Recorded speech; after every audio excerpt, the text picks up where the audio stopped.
Alright, so there's been like too much, and I mean too much Sonic news happening at once. I mean, personally, I'm trying to focus on my exams here, but with all this news here, I seriously can't. Like, come on, Sega, like, give me a break.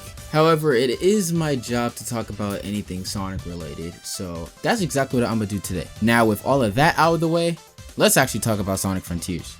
Now, bear with me if there's like a few errors in my voice and whatnot. I'm literally doing this unscripted, so like, you know it's serious. So apparently all of this went down yesterday, and it started off with this Twitter account that basically reported that someone known as 𝗦𝗰𝗿𝗽𝗁 recently leaked that Sonic Frontiers 2 has a sequel in development on their Patreon account. Obviously, I don't have a Patreon account, so I couldn't deny or confirm this information, so I kind of just saw this as taking it as a grain of salt. But after a little while, our favorite / most reliable leaker, 𝗦𝗰𝗿𝗽𝗁, came out and basically said that yes, this is actually real information. And of course, this got me and a bunch of other people very excited. They mentioned how this is going to be a sequel to Frontiers gameplay wise, but of course it's not going to have that Sonic Frontiers 2.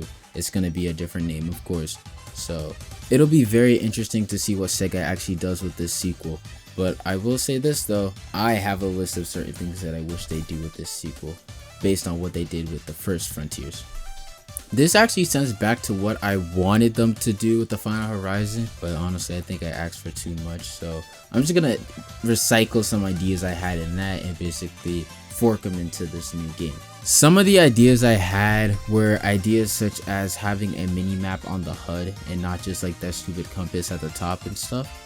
And some other things I had were to not lock content under difficulties, because how they did things in Frontiers, while it was helpful for the people that don't really know what they're doing and stuff like that, I personally feel like they shouldn't be locking content under a difficulty spike, because personally I think that's just unfair to the other players, like what they did with Frontiers and how some people were able to play the secret final boss on hard, but the people that played on easy and normal were not able to play the secret final boss. Personally, I really like the day and night system that they had in Frontiers. I mean, kinda. It took forever to go from day and night and stuff like that, and the Starfall was honestly just really irritating.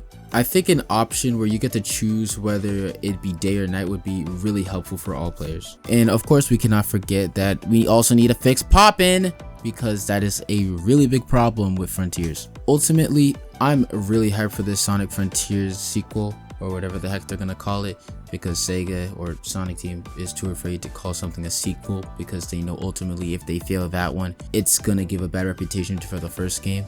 It's been like this for years. But let me know what y'all think about this news in the comments below, and also let me know what would you like to see in the Sonic Frontiers sequel. I'd love to hear what y'all have to say, and I will catch you all in the next video. Stay safe and take care.